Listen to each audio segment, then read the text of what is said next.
Boa noite, graça e paz. Boa noite para vocês que estão em casa também. Não estranhem se eu coçar meu nariz de vez em quando, que eu tenho uma rinite bem forte. A chuva passou, que bom que choveu, mas passando a chuva volta o pólen de novo. Mas que bom que nós estamos bem, amém? Nós vamos dar continuidade então no nosso estudo do livro de Apocalipse. Então abram suas Bíblias em Apocalipse capítulo 3, dando continuidade do verso 15 ao 17 hoje. Apocalipse capítulo 3, do verso 15 ao 17. Todos acharam? Assim diz a palavra do Senhor: conheço as obras que você realiza, que você não é nem frio nem quente. Quem dera você fosse frio ou quente. Assim, porque você é morno, não é nem quente nem frio, estou a ponto de vomitá-lo da minha boca. Você diz: sou rico, estou bem de vida e não preciso de nada. Mas você não sabe que é infeliz, sim, miserável, pobre, cego e nu. Vamos orar mais uma vez? Senhor, nós te agradecemos porque compreendemos pela fé que esta é a tua palavra, e a partir da sua palavra, Senhor, compreendemos também que é por ela que o Senhor nos transforma, nos santifica e aumenta a nossa fé. Então nos ajuda, Senhor, nessa compreensão, ajuda na mudança em nossas vidas. Assim eu peço e oro em nome de Jesus, amém. Para começar, nós temos que entender que, baseado no texto de hoje, na nossa vida cristã, há 3 tipos de temperaturas. Na nossa vida, na minha vida, na sua, nós somos baseados então em 3 tipos de temperaturas espirituais. A primeira temperatura que a Bíblia nos fala é de um coração quente. Um coração quente. Então vamos lá em Lucas, capítulo 24, no verso 32, para ver esse exemplo. Lucas, capítulo 24, verso 32, vai nos falar de um coração quente, um coração ardente. Diz assim: e disseram um ao outro: não é verdade que o coração nos ardia no peito quando ele nos falava pelo caminho, quando nos explicava as Escrituras? Quando nós escutamos a palavra de Deus, o correto, o normal para um cristão de coração quente é sentir essa ardência, é algo queimar dentro de você. É aquela emoção de namorados, recém-namorados. O que acontece quando o jovem casal ele começa a se conhecer? Nossa, meu coração está queimando por você. Eu chego perto de você, meu coração bate mais forte. E assim deveria ser o coração do cristão quando escuta a genuína palavra de Deus. O coração tem que arder, tem que queimar. Então o primeiro coração do cristão é aquele coração quente. Mas há também um coração frio. Tá, Mateus 24 também, no verso 12, diz assim: e por se multiplicar a maldade, o amor se esfriará de quase todos. Muitos cristãos têm se esfriado espiritualmente, principalmente pela pandemia a qual nós passamos. Essa pandemia começou em meados de março aqui no Brasil. Houve uma época, um mês atrás, parece que tinha passado, parece que as coisas voltaram ao normal, e agora novamente parece que o medo tem se assolado. E como é que eu e você, como cristão, nós estamos? Em decorrer da pandemia, muitos tiveram que se afastar das suas igrejas locais, diminuíram as idas. Infelizmente eles não tinham opção, mas por se afastarem da comunidade local, da igreja local, o amor de muitos se esfriou. Acostumaram a ficar em casa, acostumaram a ficar no seu cantinho, trocaram as prioridades também. Houve uma época que a igreja estava aberta e realmente estava possível a todos voltarem. Um coração ardente faria o quê? Não, a igreja está aberta, nós podemos ir à igreja. Então seria você voltar com toda alegria, com aquele desejo. Mas em muitas igrejas não aconteceu isso. Aparentemente as coisas corriam normalmente. Se der, eu vou. Se não der, eu fico aqui. Eu não estou criticando quem não pode vir, você que está em casa, mas eu estou falando de como está o seu coração. Por isso que a palavra de Deus fala que nos últimos tempos o amor de muitos se esfriará. Por causa da maldade, sim, mas também é a falta do desejo de você querer mais e mais a esse Deus. E há um terceiro tipo de coração, a qual nós vamos estudar hoje, um coração morno. É o que fala no verso 16, eu vou ler de novo. Assim, porque você é morno, e não é nem quente nem frio, estou a ponto de vomitá-lo da minha boca. Mas o que é um coração morno?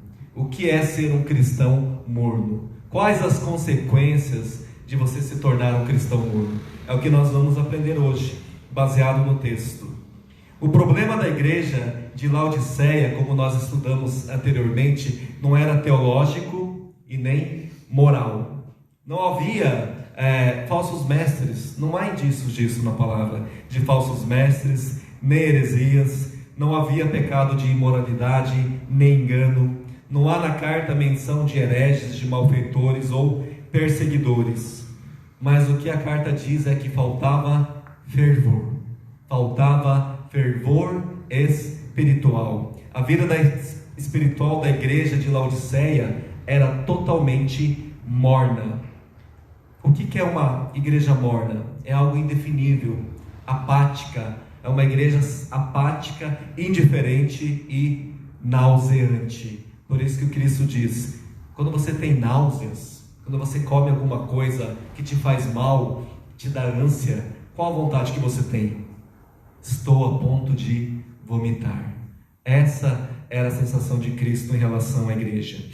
Então, nos versículos 15 e 16, a qual nós lemos, aqui Jesus identificou que um crente morno é pior do que um incrédulo frio. Um crente morno é pior do que um crente frio. Olha a verdade por trás disso. O contraste aqui, a comparação é entre as águas quentes, lembram? Águas quentes medicinais de Hierápolis e as águas frias, puras de Colossos. Quando se encontravam, desciam a Laodiceia e se tornava águas mornas. Então, dessa forma, comparando, a igreja de Laodiceia não estava oferecendo nem refrigério para o cansaço espiritual. A igreja não oferecia refrigério para o cansado e nem cura para o doente espiritual. Água quente, medicina, e refrigera aquela paz. Nenhum desses pontos a igreja oferecia. A igreja de Laodiceia era totalmente ineficaz e assim se tornava uma igreja desagradável ao Senhor, uma igreja sem utilidade. É melhor ser frígido do que tépido. O que é tépido? É algo sem força ou intensidade, algo frouxo, morno. É melhor você ser frígido, frio, do que morno. É mais honroso, preste atenção, é mais honroso ser um ateu declarado. Aquele ateu, sou ateu. É mais honroso ser uma pessoa assim, eu sou ateu declarado, do que você ser um membro de uma igreja evangélica e ao mesmo tempo você ser um incrédulo, não acreditar nas coisas de Deus. Vou parar entre parênteses, eu lembrei de uma ilustração bem antiga, de um livro que eu li anos atrás. Estou tentando lembrar o nome do livro, Cristão Ateu. Aí tinha um caso nos Estados Unidos, que tinha uma igrejinha pequena, e do lado tinha um bar. E o pastor e os membros da igreja começaram a fazer, como é que é o nome? Um propósito de orar e orar para que esse bar fechasse, porque o bar incomodava muito, e os membros não estavam felizes ali, e nem o pastor. Então, todo domingo, todo encontro, os membros oravam a Deus para que o bar fechasse. E uma certa ocasião, numa tempestade, cai um raio e acaba com o bar, mas não sobra nada do bar. E o dono do bar, muito revoltado, ele sabia que os membros da igreja, o pastor, estava orando. Ele vai e processa a igreja, que o bar pegou fogo, queimou por causa de Deus e dos membros. Ele processa. Então vai o dono do bar, o pastor e os seus membros perante o juiz. E no meio do processo, o juiz pergunta para o pastor e os membros: é verdade o que esse dono está falando, que vocês são responsáveis pela perda do bar dele e vocês têm que ressarcir? O pastor fala: não, a gente não tem nada a ver com isso. E os membros também: a gente não tem nada a ver com isso. E o juiz fica só analisando. Aí chega a vez do dono do bar. O que o senhor tem a dizer? É verdade que o pastor, os membros e Deus são responsáveis? E o dono fala: é verdade, eu creio, foi Deus que acabou com o meu bar, foi por causa das orações deles que o meu bar pegou fogo e acabou. É melhor ser um ateu declarado. Aquele dono do bar que não professou a fé, não cria em Deus, ele acreditava cegamente que Deus tinha destruído o bar dele por causa das orações daquela igreja. E o pastor e os seus membros, por medo das consequências, ou talvez pela própria incredulidade, não assumiram. Nós não somos responsáveis. Você crê que a sua oração tem poder? Você crê que quando você ora, como o pastor diz, não é o que você fala, mas é quem ouve que faz a diferença? Há muitas pessoas que não creem nas suas orações, não creem no fato que Deus realmente existe e faz a diferença. Por isso que é mais honroso ser um ateu declarado do que um membro de uma igreja evangélica incrédula, que não crê no seu próprio Deus. Amém? A religião tépida, então, provoca náuseas. A queixa de Jesus contra os fariseus era contra a hipocrisia deles. Preste atenção, como eu falei, alguém que nunca fez profissão de fé, alguém que nunca se batizou, alguém que nunca arrumou um compromisso com Deus, tem a consciência de sua completa falta de vida moral. É muito mais fácil você evangelizar e trazer estas pessoas para Cristo, do que você ajudar alguém que se julga cristão, alguém que já se julga ser salvo e não tem uma verdadeira vida espiritual. Não é verdade? Quando você vai tentar evangelizar alguém de outra religião, a pessoa está ali fixa naquilo, e é muito difícil. A indiferença espiritual, ela é pior do que a frieza. A indiferença é pior do que a frieza. Então ser morno é ser cego à sua própria condição. A religião que não leva a Deus, ela é morna, ela não vê a sua própria situação. A pergunta é: como está a nossa situação espiritual hoje, pós-pandemia? Como está a sua condição espiritual? Será que você está quente? Será que seu coração arde quando você escuta a palavra de Deus? Será que os seus pés trepidam e pulam quando o pastor diz: haverá culto domingo, haverá ceia? Como está o teu coração? Ou será que seu coração está frio? Você está indiferente às coisas de Deus? Ou, o pior, você está morno. Você acha que está tudo bem, mas não está. Ser morno é ser cego à sua condição espiritual. No versículo 17, Jesus também identifica que a autoconfiança da igreja era absolutamente falsa. O auto-engano é uma grande tragédia. Laodiceia, ela se considerava rica, mas aos olhos de Cristo era pobre. Sardes se considerava viva, mas era uma igreja morta. Esmirna se considerava pobre, mas aos olhos de Cristo era rica. Filadélfia tinha pouca força, mas Cristo colocou uma porta aberta. Olha que maravilha. E a igreja de Laodiceia era morna. Lembra disso. Ser morno é estar cego à sua própria condição. Então cuidado, você que está em casa, cuidado se você está achando que está tudo bem com a sua vida espiritual. Cuidado.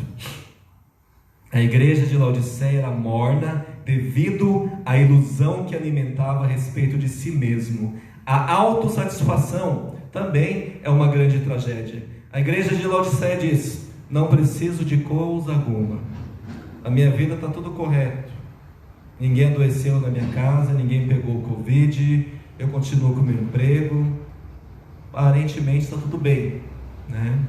De vez em quando eu assisto os cultos, de vez em quando eu vou aos cultos, de vez em quando eu faço a minha oração, está tudo bem. Será que está tudo bem mesmo? A igreja de Laodiceia era morna em seu amor a Cristo, mas amava o dinheiro, amava a ostentação, amava as altas rodas. O amor ao dinheiro traz uma falsa segurança e uma falsa autossatisfação. A igreja de Laodiceia, ela não tinha consciência da sua condição. Ela estava orgulhosa do seu ouro, roupas e, lembra, o colírio, pó frígio. Estava orgulhosa de tudo isso. Mas aos olhos de Cristo era pobre, cega e nu.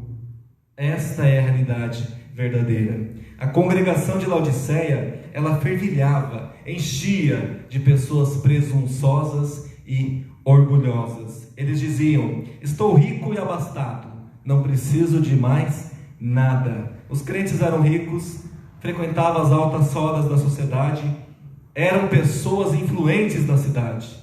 Mas eu falo para você, do que adianta você ser influente, se você não influencia o fato de você ser cristão? Você está influenciando o quê? Seu status, seu dinheiro, falando bobagem nas suas rodas? Se você deveria exalar o bom perfume de Cristo. Não adianta nada você ter uma influência acadêmica, se você não influencia como cristão. Por isso que Cristo diz: você é pobre, cego e nu está. A cidade também era um poderoso centro médico, bancário e comercial. O orgulho de Laodiceia, além de ter orgulho, esse orgulho era perigoso, era contagioso. É como o Covid, contagioso. O orgulho da cidade de Laodiceia contaminou a igreja de Laodiceia. E o pior, eles nem perceberam. Ao ponto que até os cristãos então contraíram a epidemia da soberba. Os membros da igreja tornaram-se convencidos e vaidosos. Eles achavam que estavam indo maravilhosamente bem na sua vida religiosa. Eles achavam que estava bem. Mas Cristo, preste atenção, teve de acusá-los de cegos, mendigos e nus. Mendigos, apesar de seus bancos, lembram? Uma cidade rica, mas eram mendigos espiritualmente. Cegos, eram cegos espiritualmente, apesar de ser o melhor colírio. Não adianta você enxergar naturalmente, se espiritualmente você não vê um palmo na frente. Você é cego. E nus, apesar de suas fábricas de tecido. Vida de santificação, nada. Estavam nus. São mendigos porque não tem como comprar o perdão de Deus. Você pode ter todo ouro e prata aqui, mas você não compra o perdão de Deus com ouro e prata. Porque o perdão de Deus é graça, é favor imerecido. Nós a recebemos. Uma frase que eu gostei de escutar do Paul Washer, que ele diz: não é o fato de eu falar, eu amo a Jesus. Eu amo a Jesus. Nós temos que lembrar que Jesus me ama. Ele me amou primeiro. Jesus me ama. É diferente. Jesus te ama. O Filho de Deus, o Deus encarnado, que se sacrificou por mim e por você, Ele te ama. Ele te deu graça.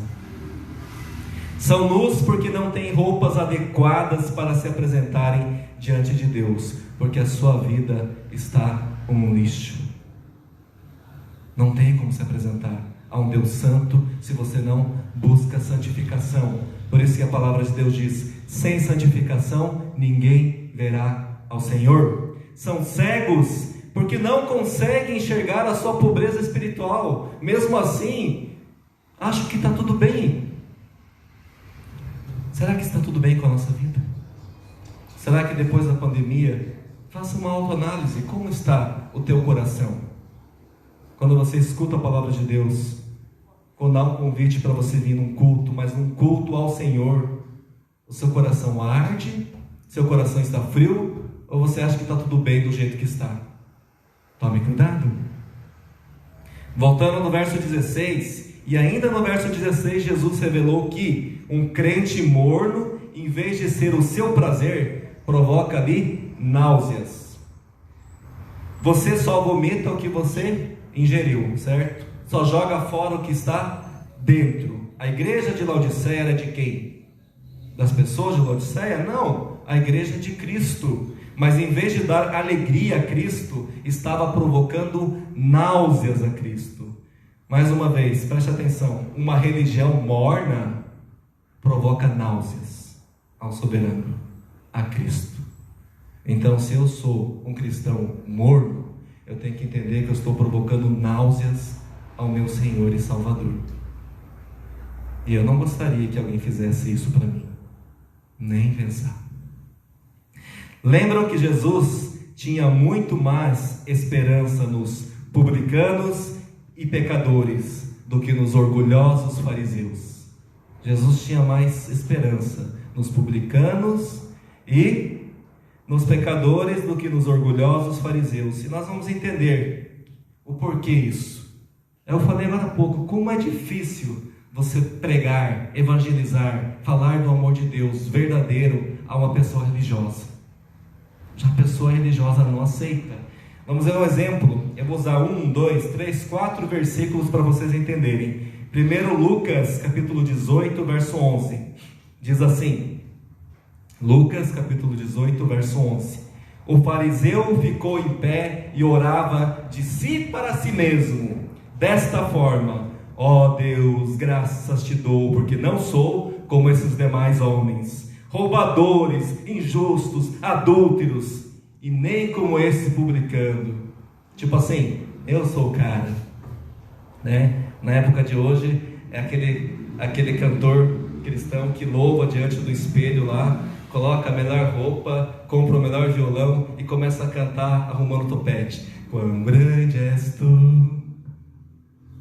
Há cantores assim, há cristãos assim, há pastores assim, que se acham o fariseu e olha para as pessoas que deveriam olhar com amor, misericórdia.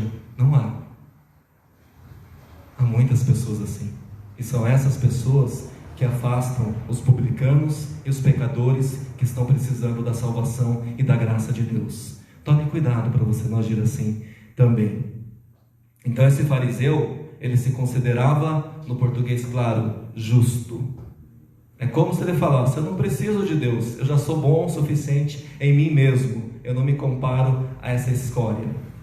Lucas 5, do verso 30 ao 32 diz assim: os fariseus e seus escribas murmuravam contra os discípulos de Jesus, perguntando: por que vocês comem e bebem com os publicanos e pecadores? Jesus tomou a palavra e disse: os sãos não precisam de médico, e sim os doentes. Não vim chamar justos, e sim pecadores ao arrependimento. Como Jesus ia evangelizar esses fariseus se eles já se consideravam justos? Quem se considera justo, então não precisa do favor de Deus, não precisa da graça. Mas o publicano, o pecador, que reconhece a sua miséria, este aceita a graça e o favor imerecido de Deus. Romanos 3, capítulo 3, do 9 ao 10 diz assim: que se conclui? Temos nós alguma vantagem? Não, de forma nenhuma, pois já temos demonstrado que todos, tanto judeus como gregos, estão debaixo do pecado, como está escrito: não há justo, nenhum sequer. Então você que se acha, meu querido, bom, eu sou honesto, eu trabalho de dia após dia, não roubo, não mato. Será que só isso é suficiente? Não é. O seu coração está como? Morno ou frio? Se não está quente, você precisa. Nós somos justificados em Cristo Jesus. Não há um justo sequer. Foi o justo que pagou o preço. Nem um sequer. Romanos 3, 23 a 24. Pois todos pecaram e carecem da glória de Deus, sendo justificados gratuitamente por sua graça, mediante a redenção que há em Cristo Jesus. Como é difícil falar do amor de Deus para um religioso. Como é difícil você pregar para um morno, porque um crente morno, ele está cego para a sua condição espiritual. Ele acha que está tudo bem, vivendo a sua vida religiosa, achando que não precisa de uma igreja local, que não precisa de um pastor, não precisa de irmãos, achando que sozinho, na força do seu braço, na sua inteligência, está bem. A palavra diz: congregai. Nós precisamos congregar. Tome cuidado. Não há problema nenhum você em casa pegar a sua Bíblia e fazer as suas meditações. Não há problema nenhum em você estar assistindo em casa. Que bom. Mas há um problema quando falta o calor. Se o seu coração está frio ou morno e você não tem o desejo de congregar, de partilhar, de ser um como igreja. Esse é um problema grave. Para concluir, o que aconteceu com a igreja de Laodiceia? Resumindo, a igreja de Laodiceia desapareceu. Não existe mais. Um pastor falou que acho que uns 5 anos atrás foi para o local e disse que o local onde existia a igreja só há ruínas. Não há mais nada, só há ruínas. A igreja perdeu o tempo da sua oportunidade. Um alerta para mim e para você, como igreja: não perca o tempo da oportunidade que Cristo está dando a mim e a você. E o tempo é hoje. Se você está escutando, o tempo é hoje. Independente, agora é pandemia, eu vou esperar mais um pouco. Deus está te dando tempo para você se voltar a Ele. Escolha a se voltar para Deus. Escolha acender. Lembra? Mexer no braseiro, fazer o fogo acender de novo. Não espere o tempo da oportunidade passar, para que quando você abra os olhos, você enxergue como a igreja de Laodiceia, sobre somente ruínas da sua vida. Quantos cristãos que perderam o tempo da oportunidade e hoje estão catando caquinhos da sua vida. Não é à toa que muitas vidas de cristãos estão arruinadas, em ruínas, em escombros, porque perderam o tempo da oportunidade. Voltemos então para quê? Para a genuína palavra de Deus. Quando nós escutamos a genuína palavra de Deus, o nosso coração tem que arder, porque a palavra de Deus nos convence do pecado, da justiça e do juízo. E assim então, ela nos traz a um verdadeiro arrependimento. Faz o morno se aquecer, faz o frio arder. Esse é o meu desejo, para mim e para vocês que estão me escutando. Quem tem ouvidos, ouça, mas ouça o que o Espírito diz às igrejas. Hoje é tempo de se arrepender. Hoje é tempo de você mexer no braseiro. Hoje é tempo de você acender esse fogo que está se extinguindo. É tempo de você se voltar para Deus. Amém? Que Deus abençoe a todos. O pastor Rosimar vai estar orando por mim e por todos nós.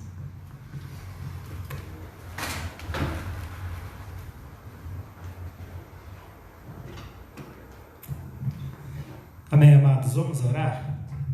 Se tu puder fechar o teu olho onde você está, vamos clamar a Deus pela sua infinita misericórdia. Pai, em nome de Jesus, nós declaramos que tu és soberano, que tu és justo, tu és fiel, tu és o nosso único Deus, tu és o nosso Senhor e Salvador.